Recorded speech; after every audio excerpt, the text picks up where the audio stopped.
Hello friends, आज के video में आप साथ एक बहुत इंपॉर्टेंट चीज़ शेयर करने वाला हूँ। वो क्या है? Portfolio allocation strategy. देखिए, मैं ये क्यों वीडियो बना रहा हूँ, क्योंकि मैं बहुतों का कमेंट्स पढ़ता हूँ, ठीक है। तो आई हैव रियलाइज समथिंग कि रिटेल इन्वेस्टर ना कुछ बहुत बड़ी मिस्टेक करते हैं। जैसे क्या है कि एक कंपनी में 25% डाल देना अपने पोर्टफोलियो का, एक कंपनी में 3 कंपनी का पोर्टफोलियो बना देना, 4 कंपनी का पोर्टफोलियो बना देना। देखो भाई, इसमें क्या है ना कि तुम्हारा रिवार्ड बहुत ज़्यादा हो सकता है, लेकिन you are bound to lot of risk. उसमें से भी मैंने देखा था कि किसी किसी ने एसएमईज ले रखा है, ठीक है। अगर आप एसएमई में 25% अपना एलोकेशन डाल रहे हो ना, आप बहुत रिस्क में हो सकता है कि बहुत पैसा बन जाए, लेकिन इवेंचुअली अगर यही करते जाओगे फ्यूचर में, तो वो दिन आएगा जब you will lose lot of money. समझो आपका किसी कंपनी में 25% है ना, आप लूज कर जाओगे वो 25%, क्योंकि आपके हाथ में नहीं है। एसएमईज में क्यों ज़्यादा रिस्क होता है ये समझो। पहली बात तो छोटी कंपनी है, फ्रॉड भी हो सकती है। दूसरा चीज़ क्या है कि मान लो देश में अगर कोई आपदा आया, कोविड जैसा आया, या थोड़ा भी बहुत कुछ आया, ठीक है, आपदा टाइप का कुछ, तो बड़ी कंपनी सफ़र नहीं करती है ऐसे केस में। ऐसे केस में आपको छोटी कंपनी सफ़र करती है ज़्यादा, क्योंकि ये समझो बड़ी कंपनी के पास इतना कैश रिजर्व्स होता है कि वो अपने एम्प्लॉय को खिला सके, कंपनी बंद नहीं होगी। लेकिन वहीं पे बड़ी कंपनी को ना, छोटी कंपनी को पैसा चाहिए अपने फैक्ट्री को चालू रखने के लिए, बस प्रोडक्शन करने के लिए नहीं, चालू रखने के लिए, एम्प्लॉय को देने के लिए पैसा चाहिए। तो छोटी कंपनी का किसी भी आपदा में हिट होना बहुत इजी होता है कंपेयर टू बड़ी कंपनी का, ठीक है। तो when you are buying a semi company, आपके पास रिस्क है, तो आप रिस्क को कैसे डाइवर्सिफाई कर सकते हो? रिस्क को डाइवर्सिफाई करने के लिए आपको 20 कंपनी लेना पड़ेगा, डिफरेंट डिफरेंट सेक्टर में लेना पड़ेगा, ठीक है। कम से कम 20 कंपनी लो। मैं तो बोलता हूँ अगर आप एसएमई होल्डर हो तो you should have 25 companies, unless you are very very expert, ठीक है। एंड जिस कंपनी को एनालिसिस करते हो बहुत अच्छे से जानते हो। 20 कंपनी से कम तो मत रखो, 25 कंपनी से कम मत रखो। और मैं तो बोलता हूँ अगर आपका 40 लाख 50 लाख से कम का पोर्टफोलियो है ना, डोंट इवन बाय एसएमई। कुछ कुछ छोटे छोटे एसएमई खरीद लो जिसका 50-60 हज़ार का लॉट आता है, लेकिन ज़्यादा महंगे एसएमई मत खरीदो, 1.5 लाख से ऊपर वाले, क्योंकि बहुत रिस्क होता है एसएमई में। लोगों क्या होता है, देखो आज के टाइम तो वैल्यूएशन सस्ता है। अगर आप अभी 25% लगा रहे हो तो ऊपर के मार्केट में भी चांसेज है कि आप 25% अपना लोगे किसी एसएमई में। और एसएमई 70-80% टूटता है इन बैड मार्केट, क्योंकि एसएमई में बायर ही नहीं होता है। जब मार्केट खराब होता है एसएमई में बायर खराब हो जाता है, कंपनी खराब नहीं होती है, बायर चला जाता है एसएमई में, ठीक है। तो आपको थोड़ा रिस्क को डाइवर्सिफाई करना है। देखो मार्केट में ना, मेरे हिसाब से लॉस तभी होगा जब आप बहुत लालची बनोगे। क्या है वो लालच? क्या है? शॉर्टकट ढूंढना, ठीक है, एक ही कंपनी में पूरा पैसा लगा देना। मार्केट में if you follow few basic rule you can never make loss, मेरे हिसाब से।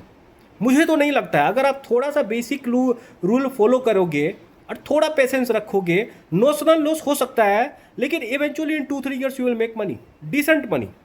जैसे क्या करना है, कौन सा रूल फॉलो करना है? ऑल टाइम हाई पे मत खरीदो। मैं काफ़ी लोगों को जानता हूँ जो आरबीएनएल, इरेडा जैसे शेयर को, तीतागढ़ जैसे शेयर को, रेलवे का उस समय ना बहुत हाइप था, ठीक है। तो बहुत लोग आरबीएनएल वगैरह में भर भर के पैसा लगाए हैं। इतना पैसा लगाए हैं कि 30% आरबीएनएल में एलोकेशन था, तीतागढ़ में एलोकेशन था। क्या हुआ? हालत खराब है। आज के टाइम पे मार्केट में नहीं है और बोलते हैं मार्केट जुआ है। मार्केट जुआ नहीं है, मेरे हिसाब से मार्केट जुआ नहीं है। आप अगर आईटी का एग्ज़ाम देने जाओगे बिना तैयारी का तो क्या होगा? फेल ही होगे ना, ये बात समझो। और मैं आईटी का एग्जाम्पल इसलिए दे रहा हूँ क्योंकि मैं टेक्निकल फील्ड से हूँ। पता नहीं डॉक्टरी का सबसे भारी एग्जाम कौन सा होता है, बाकी प्रोफेशन का कौन सा होता है, मुझे तो आइडिया नहीं है। तो आप अपने फील्ड का सबसे टफेस्ट एग्जाम से उससे रिलेट कर लेना कि अगर आप वो एग्जाम देने जाओगे, आई थिंक डॉक्टरी का तो शायद से एम्स का एग्जाम होता है, पर मुझे कॉमर्स वगैरह का नहीं आइडिया है भाई, ठीक है। आप अपना उसका समझ लेना कि टफेस्ट एग्जाम कौन सा है। तो अगर आप उसका तैयारी करने जाओगे, बिना एग्ज़ाम देने जाओगे बिना तैयारी का, तो फेल ही होगे ना, पास तो नहीं होगे।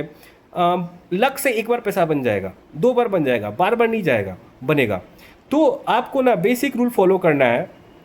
20% कंपनी में लोकेशन दो, ऑल टाइम हाई पे मत खरीदो, bound to risk, all time high and high valuation. All time high पे अगर कंपनी है, कंपनी का वैल्यूएशन सस्ता है, फिर भी चलेगा। लेकिन अगर ऑल टाइम हाई पे कंपनी है, वैल्यूएशन महंगा है, नो, प्योर नो। कितना भी अच्छी कंपनी क्यों ना हो, कितना भी ग्रोथ क्यों ना हो, you should never by it. क्योंकि क्या होगा ना, एक बुरा न्यूज कंपनी 50% गिरेगा, सीधा 50%। उससे पहले आपको सेल करने का मौका भी नहीं मिलेगा। देख लो ना केंस में क्या हुआ, केंस टेक्नोलॉजी में, डिक्सोनटेक में क्या हुआ। केंस टेक्नोलॉजी क्या खराब कंपनी होगी 50% गिरने से? व्हाट इफ आपने उसे ऊपर के भाव पे लिया होता, क्या हाल आज के टाइम पे क्या हाल हो रहा होता आपका?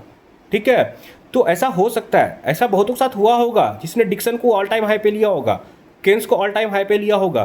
तो don't do this mistake. Share price को भागते हुए देख के पीछे मत पड़ो। शेयर प्राइस को नीचे होता है ना, तब एक्यूमुलेट करो उसको वहाँ पे और वेट करो, पेशेंस रखो। Share market is all about patience. Vijay Kedia का ना एक मुझे डायलॉग याद आता है कि विजय केडिया का बोलने का मतलब ये है, शेयर मार्केट आसान पैसा कमाने का हार्ड तरीका है। ऐसा ही कुछ उनका डायलॉग है, ठीक है। शेयर मार्केट पे आप आसान पैसा कमा सकते हो, लेकिन मुश्किल से थोड़ा। अरे मुझे बहुत अच्छा बात लगता है ये, यहाँ पे आसान पैसा है लेकिन आपको मेहनत करना पड़ेगा, ठीक है। यही है, पोर्टफोलियो में 20 कंपनी से ज़्यादा रखो। एसएमई में करते हो तो 50 लाख से ऊपर का पोर्टफोलियो नहीं है तो एसएमई में मत डालो पैसा। ऐसा नहीं है कि एसएमई लेना ही है, जरूरी नहीं है। मेन बोर्ड में भी काफ़ी अच्छी अपॉर्चुनिटी है। आई थिंक मैं ज़्यादा मेन बोर्ड का ही कंपनी कवर करता हूँ, ठीक है। I see Sammaan capital as a very good option आज के टाइम पे। बहुत लोगों को लगता है कि नाम में सम्मान है पर सम्मान नहीं, ऐसा नहीं है दोस्त। अनंत राज में भी एक टाइम इशू था, लेकिन अनंत राज भी पैसा बनाया, ठीक है। मार्केट को पास्ट से फर्क नहीं पड़ता है, मार्केट को फ्यूचर से फर्क पड़ता है। अगर सम्मान कैपिटल का फ्यूचर अच्छा है, जो कि मुझे लगता है, ठीक है, तो सम्मान कैपिटल में पैसा बनेगा। Not a buy sell recommendation. Research करना तो ही लेना, ठीक है। क्योंकि आप ये बात समझो, मार्केट में एक्यूरेसी रेट ना सबका 100% नहीं होता है। अगर कोई आपको बोल रहा है ना कि उसका एक्यूरेसी रेट 100% है, तो वो झूठ बोल रहा है। Even you have 60-70% accuracy rate, you can make good money. मैं आपको एक मैथमेटिशियन का कहानी बताता हूँ।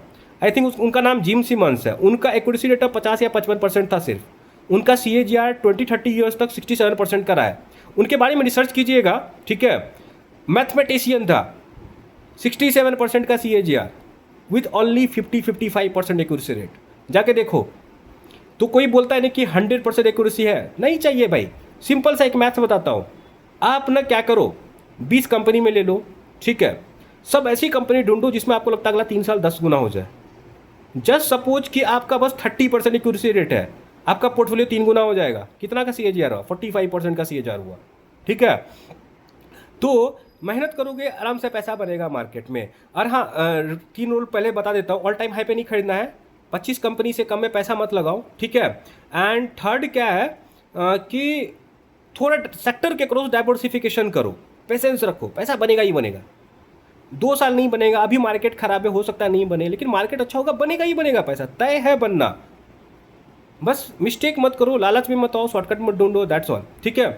एक और बहुत इंपॉर्टेंट चीज़ बता रहा हूँ। देखो कंपनी में ना दूसरा चीज़ क्या है कि ये तो बनाया मैंने कि अगर देश में कुछ बुरा चले, क्या बोलते हैं, आपदा आ जाए, लेकिन मैनेजमेंट भी तो फ्रॉड कर सकती है ना। कल को एल्पेक्स का मैनेजमेंट का मन किया फ्रॉड करने का, लालची तो इंसान होता है, ठीक है। तो अगर उसके मन में लालच आ गया, वो फ्रॉड करना चाहा तो कर सकता है, ठीक है। तो क्या करोगे फिर वहाँ पे? जब तक ये रियलाइज करोगे कि वहाँ पे फ्रॉड हो रहा है, तुम्हारा कैपिटल अच्छा खासा बर्बाद हो चुका होगा। मैं अपना कहानी सुनाता हूँ आपको, ठीक है। मेरा स्टैलियन में 3x हो चुका था। मैंने 117 पे पहला इंस्टॉलमेंट डाला था, फिर 140 में डाला था। रिजल्ट आने के बाद, नहीं 140 पे नहीं, शायद से थोड़ा ऊपर डाला था, ठीक है। एवरेज हुआ था मेरा 140 के आसपास, इतना समझ लो। तो मेरा वहाँ पे ना कैपिटल 3 गुना हो चुका है। और मेरे आसपास जितने लोग हैं, कम से कम 8-10 लोग हैं, सबका मैंने डाला था उसमें पैसा, ठीक है। सबका डलवाया था। बिलीव नहीं करोगे, मैंने सबका बिचवाया 400 पे। क्यों, क्या हुआ था ना कि जब उनका आई थिंक Q2 का रिजल्ट आया था, तो रिजल्ट के बाद उनका रिजल्ट बहुत अच्छा आया था, लगातार 2 दिन 10% का अपर सर्किट लगा था, ठीक है। फिर उनका GSM लिस्ट में नाम ऐड हो गया था और 5% का सर्किट लग गया था। मुझे पता चल गया था कि अब ये नीचे आने वाला है, ठीक है।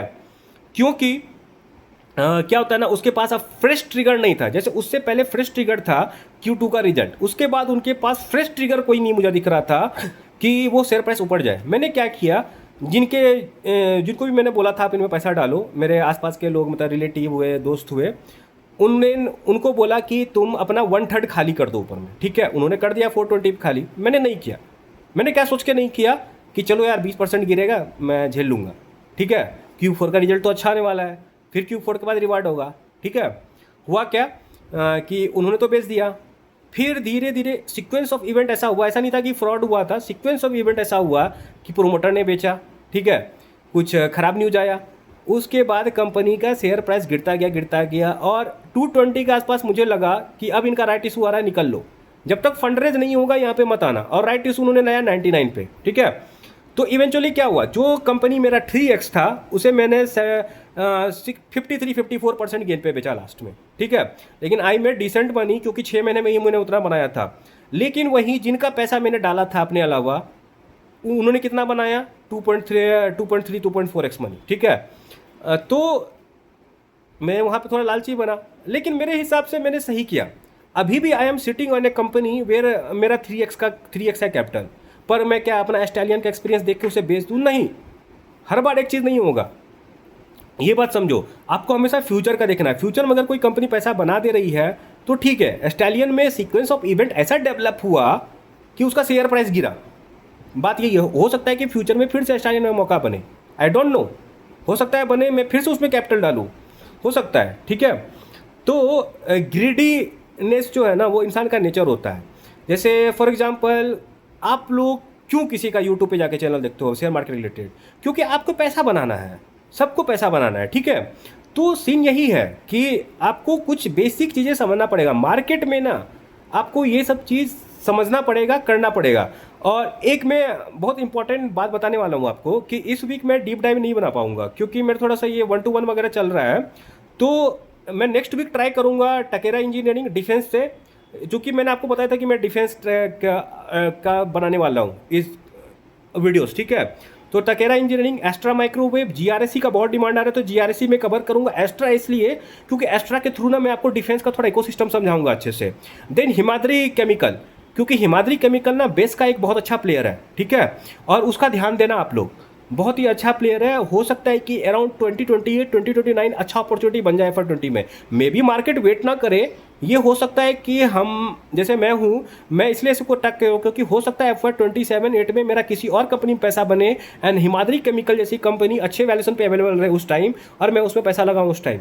हिमाद्री केमिकल एक अच्छी कंपनी है, जैसे बहुत सारी कंपनी है केमिकल सेक्टर में जिसको आप ट्रैक कर सकते हो। Himadri chemical is one of there, not a buy sell recommendation, ध्यान दीजिएगा, ठीक है।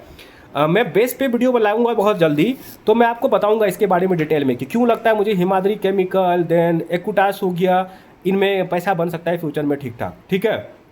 बेस वैल्यू चेन में इनका क्या रोल है, कहाँ पे ये हमें फ़ायदा कर सकता है, ये सब मैं आपको बताऊंगा आज के वीडियो में। आज पता नहीं, आज नहीं तो कल पक्का बनाऊंगा बेस पे। बहुत दिन से बेस का भी मैं थोड़ा होल्ड पे किया हुआ हूँ। एक्चुअली डॉक्यूमेंट्स वगैरह रेडी है, आई विल ट्राई कि मैं बनाऊँ, ठीक है। तो यही है, बेसिक रूल फॉलो करो भाई, रिस्क मत लो ज़्यादा, कैलकुलेटेड रिस्क लो। मार्केट में रिस्क तो लेना पड़ेगा, कैलकुलेटेड रिस्क लो, लेकिन डाइवर्सिफाई करो, लॉजिकल काम करो, you will not make loss, ये मैं आपको श्योरिटी से बता सकता हूँ। मार्केट में वेट करोगे पैसा बन ही जाएगा, लॉस नहीं होगा। मार्केट अच्छा जगह आपके लिए भी होगा, मेरे लिए तो बहुत अच्छा जगह है।